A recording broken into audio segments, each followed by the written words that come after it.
আল্লাহ আমাদেরকে এখানে এনেছেন, ভালোবেসেছেন, দ্বীনের মহাব্বতে আল্লাহ আমাদেরকে উপস্থিত হওয়ার তৌফিক দিয়েছেন। অন্তর খুলে সবাই একবার শুকর আদায় করি আলহামদুলিল্লাহ। আরো জোরে করি আলহামদুলিল্লাহ। শুকর আদায় লাভ না লস? আল্লাহ বলেন লাইন শাকারতুম লাযীদান্নাকুম, যদি বান্দা শুকর আদায় করো আমি আল্লাহর নিয়ামত আরো বাড়ায় দেব। সবাই পড়েন সুবহানাল্লাহ। আরো একবার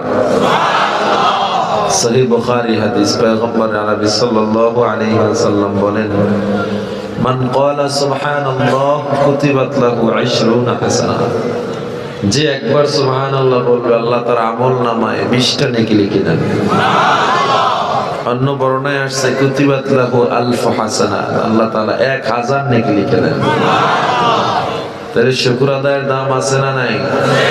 সুবহানাল্লাহ, আলহামদুলিল্লাহ, আল্লাহু আকবার, লা ইলাহা ইল্লাল্লাহ, এই তাসবিহ এত দাম। আবু হুরায়রা রাদিয়াল্লাহু তাআলা আনহু বলেন বান্দা এই তাসবিহগুলো যখন জবান থেকে একবার বলে এর সওয়াবের পরিমাণ কেমন বলে তামলা উমা বাইনাস সামাওয়াতি ওয়াল আরদ, আসমান জমিনের ফাঁকা জায়গা আল্লাহ সওয়াব দিয়ে পুরোটা পরিপূর্ণ করে দেন। তাহলে আল্লাহ আমাদের কেমন মজলিসে এনেছেন, অবশ্যই আল্লাহর দয়া ও রহমত ভালোবাসা আমাদের প্রতি, আল্লাহর স্পেশাল খাস রহমত আমাদের প্রতি। এজন্য আমরা দ্বীনের কাজে আসতে পেরেছি। বহু মানুষ আসতে পারে না সুযোগ পেয়েও। যেই হোক, ছোট্ট একটা আয়াত তেলাওয়াত করেছি, আয়াতের আলোকে কিছুক্ষণ কথা বলবো।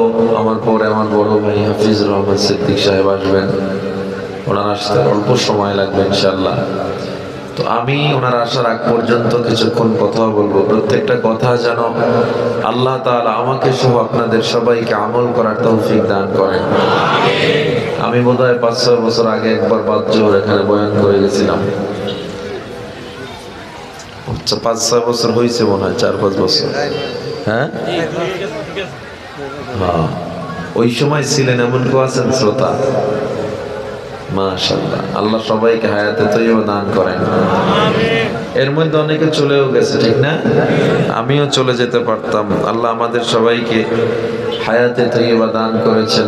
আল্লাহ তাআলা যেন তার রাহে রাসূলের পথে মতে আদর্শে আমাদেরকে জীবন পরিচালনার তৌফিক দান করেন।